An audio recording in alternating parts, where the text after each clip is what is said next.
With the recent earthquake in Mindanao and parts of Luzon being in high alert for typhoons, the NDRRM stressed that schools should have proper disaster risk management programs to ensure student safety. Drew, Wright, and Just.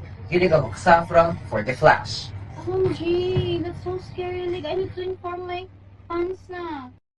There's no signal. Anong ginagawa mo dyan? Guys, have you heard about the news about Lindol happening in the Philippines? Like, so scary, like, it's so sad. Like, what am I gonna do if I were there, di ba? Like, paano hindi ako nakapag-makeup, like that, and such. Like, oh, kuya, the guardhouse is over there, oh. Sorry po ma'am, hindi po guard.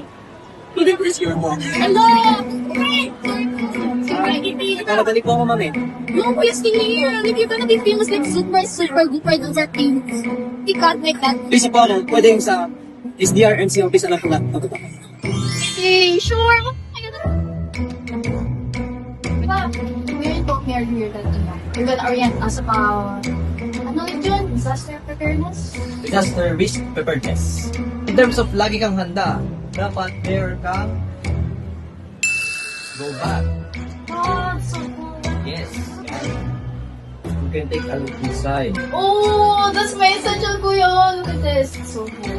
Well, Teka, check kuya. paano na po? Umipadiyor pa So siya. cool. Ano ba dito? Kuya, it's my essential na. It's very important, especially for a girl like me. It's so important. Ha? Maligtas ka ba yan? Ito ay mga magliligtas sa'yo.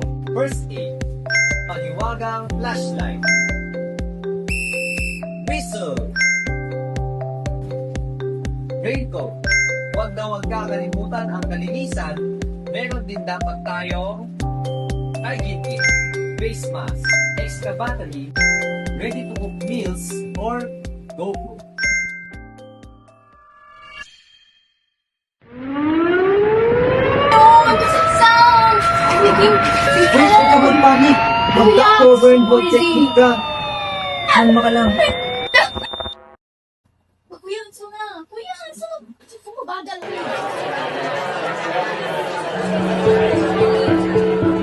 OMG, kuya, it's so scary. I'm scared, kuya. I'm dead. Okay?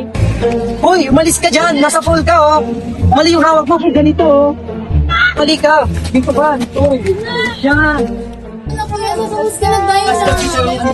Kuya, what's this? Like, is it working? Like, how does it work? Fire extinguisher ito! Kuya, can I hold it? Like, can I touch it?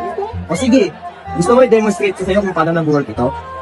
Okay, sure. Ang unang-una mong gagawin, Ang pagiging handa ay nagsisimula sa tamang kaalaman.